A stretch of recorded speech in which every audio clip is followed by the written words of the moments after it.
I hear you. You're in the gym 5 times or 6 times per week, and you're even considering going 7 times per week. You are borderline exhausted because every time that you hit the gym, you are just increasing the rates time and time again. You're trying to do as much reps as possible, pushing to failure, and yet you're still not seeing the muscle growth that you were promised when your trainer told you to follow your program. So you may be wondering, what the hell am I doing wrong?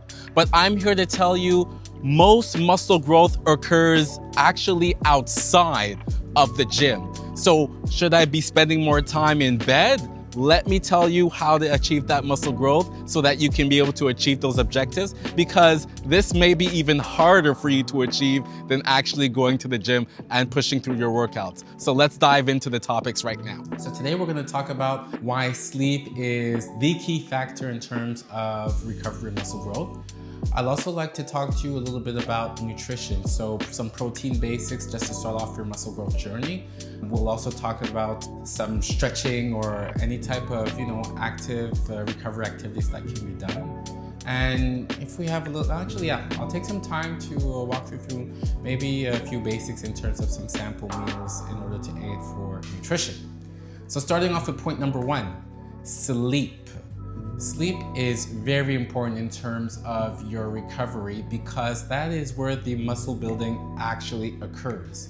Now in the gym, you're going to be spending a lot of time doing exercises and that's going to destroy the muscle fibers. But in order for your body to rebuild, it actually happens while you are asleep. When it comes to sleeping, there are 4 key phases during a sleep cycle. So phase 1 and 2 of the sleep phase is more of a light sleep phase.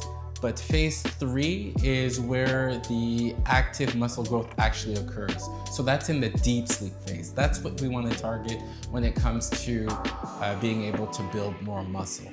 Now there is the 4th phase, which is the REM sleep phase, the rapid eye movement, where that's where you're going to be dreaming. But we really want to focus on getting as much hours as possible in the 3rd stage of sleep.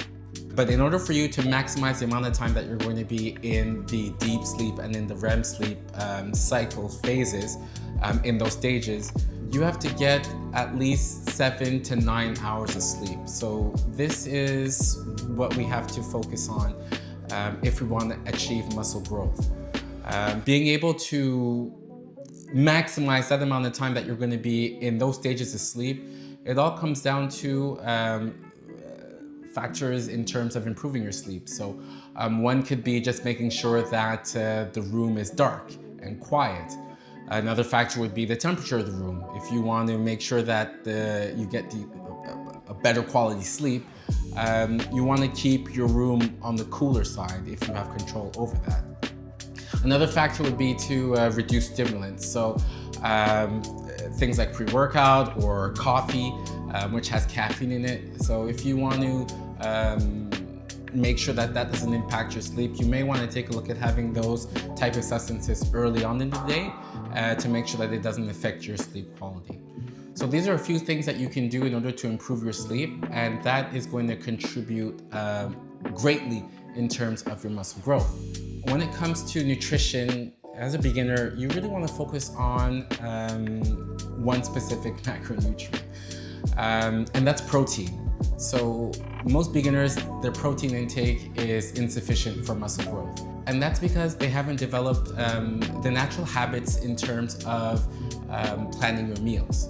So when you want to take a look at your protein intake basics, you want to focus on achieving 1.6 to 2.2 grams of protein per kilograms body weight. Now, just to make it simple, you can just round it up to 2, and that will be easy enough to retain. So say you weigh 70 kilograms, well, at that point in time, you're looking at 140 grams of protein that you'd like to ensure that you have on a daily basis if you want to grow muscle. Now, what you want to do in order to achieve that is you want to just take a look at the food labels when you're purchasing your food. So some key sources of food where you can get a maximum amount of protein is your meats. You can achieve it through your dairy, and as well as certain types of nuts, and that should be a starting point for you to hit your protein targets. Now, another thing to consider in terms of recovery would be to do perhaps some light exercises, because these are the off days that you can consider when you're outside of the gym. So things that you can do is just do some stretching. So that's always great to increase your mobility, to reduce muscle damage, and well, not muscle damage, but reduce the chances of injury. But stretching as well, what it does is it just makes your body a bit more limber, and you always want to make sure to have as much mobility as possible when dealing with any type of physical training. So not just weight training, but just physical activities in general. So that stretching can be done either as static stretching, or you can even do dynamic stretching movements. Don't be afraid to stretch. You can never stretch enough, but this is something that you may want to do on your resting or your recovery days. So some sample meal plans, pretty simple enough. I mean, I would say if you want to aim for 4 to perhaps 6 meals a day, and in those meals, you just want to make sure, like I said, to get enough protein intake. What I use is I just developed this simple spreadsheet that helps me plan my meals, and as I put in the different ingredients in my meal, I'm able to see the impact that it has in terms of my macronutrient intake. So if you develop a tool on your own, or even just pen and paper, just starting off, I'm not saying to count calories, but I'm just saying to just look at how much you get in terms of your macronutrient protein intake. That's going to help you out greatly on your journey for muscle growth.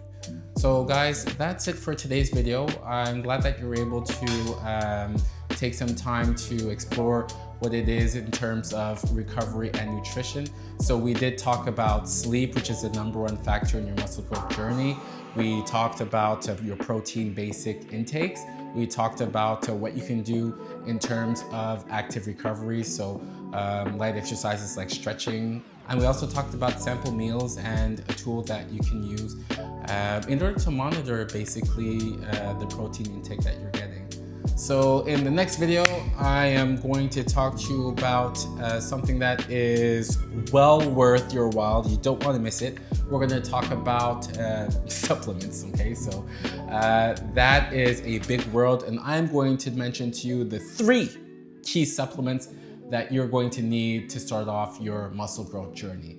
So on that, have a wonderful day, and I will see you all next time. Cheers, folks.